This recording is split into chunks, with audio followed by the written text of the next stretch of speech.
కానీ 2019వ సంవత్సరం నుంచి దీని అర్థం మారిపోయింది. గత పాలకులు గాంజా అనే మత్తు పదార్థాన్ని రాష్ట్రం మొత్తం తీసుకొచ్చి ప్రజల మీద దాడులు అనేది పెరిగిపోయాయి. ఈ గాంజా సేవించిన వాళ్ళు సామాన్య ప్రజల మీద దాడులు చేయడము, వాళ్ళని ఇబ్బందులు గురి చేయడం జరుగుతూ ఉంది. అధ్యక్ష, ఒకప్పుడు గాంజా అనేది పెద్ద పెద్ద నగరాలకి, పెద్ద పెద్ద సిటీస్కి మాత్రమే పరిమితమయ్యేది. ఆ సిటీస్లోనే పబ్బులలో, రెస్టారెంట్లో అవైలబుల్ ఉంది. ఇప్పుడు గాంజా అనేది చిన్న మండల స్థాయికి, గ్రామ స్థాయికి చేరుకోవడం జరిగింది. ఇప్పుడు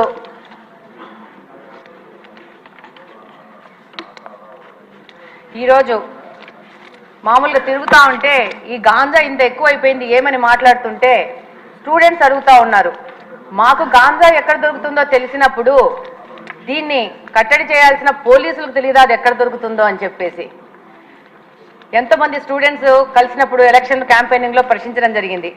అలాగనే అధ్యక్ష, ఎన్నికల ముందు కానీ ఇప్పుడు ఎన్నికల తర్వాత కానీ ఈరోజు గ్రీవెన్సెస్ కోసం మన దగ్గరకు వచ్చిన దాంట్లో దాదాపు 30-40% ఈ గాంజా మీద ఎఫెక్ట్ అయిన వాళ్లే వస్తూ ఉన్నారు.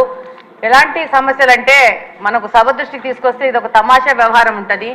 పిల్లాడు గాంజాకి అడిక్ట్ అయ్యాడని చెప్పేసి దాంట్లో నుంచి బయటికి తీసుకురావడానికి ఏవో మాయలు మంత్రాలు అని చెప్పేసి ఎవరో సాముల్ని మీద ఆధారపడి వాళ్ళు వచ్చి వాళ్ళ ఇంట్లో ఉన్న బంగారం అంతా చూసి వీడు గాంజా మీద ఎఫెక్ట్ అవుతున్నాడు ఈ అబ్బాయి అని చెప్తే వాళ్ళు ఆ బంగారంతా దొంగతనం చేసుకుని వెళ్ళిపోతే ఆ కేసు ఇప్పటికీ కడపలో 2 టౌన్ పోలీస్ స్టేషన్లో ఎఫ్ఐఆర్ రిజిస్టర్ అయ్యింది. నిన్న 1 వీక్ బ్యాక్ కూడా సదరు మహిళ వచ్చి నాది ఏదో సమస్య తీర్చండి అని చెప్పింది. అంటే దాదాపు సామాన్య ప్రజలు ఈ గాంజా వల్ల ఎంత ఎఫెక్ట్ అయ్యారంటే అసలు ఈ 5 సంవత్సరాల్లో మిగతా సమస్యలు ఒక ఎత్తు అయితే గాంజా సమస్య అనేది ఇంకొక పెద్ద ఎత్తుకు చేరుకోయింది.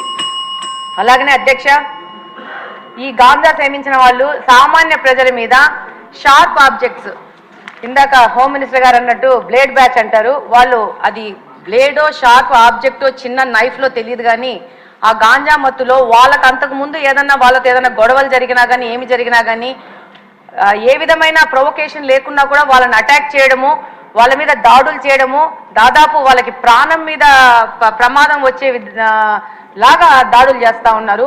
రంజాన్ మాసంలో కడప నియోజకవర్గంలో ఒక మసీదు నుంచి రాత్రి 11 గంటలకి నమాజు చేసుకొని బయటికి వస్తుంటే వచ్చిన పిల్లోడిని అసలు వితౌట్ ఎనీ నోటీసు చిన్న షార్ప్ ఆబ్జెక్ట్ తీసుకొని కొయ్యడం జరిగింది. అబ్బాయికి దాదాపు రిప్స్లో దాదాపు 3-4 ఇంచెస్ లోపలికి వెళ్ళి హైదరాబాద్ అపోలోకి తీసుకొచ్చి దాదాపు 20 రోజులు పెట్టి దాదాపు 5-6 లక్షలు ఖర్చు అయిందని కూడా చెప్పారు. చెప్తున్నాను.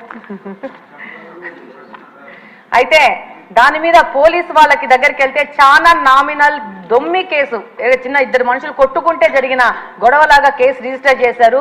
అది గత ప్రభుత్వం వైసీపీ ప్రభుత్వ హయాంలో జరిగింది. ఇలాంటి కేసెస్ చాలా ఉన్నాయి పోలీస్ డిపార్ట్మెంట్ దగ్గర.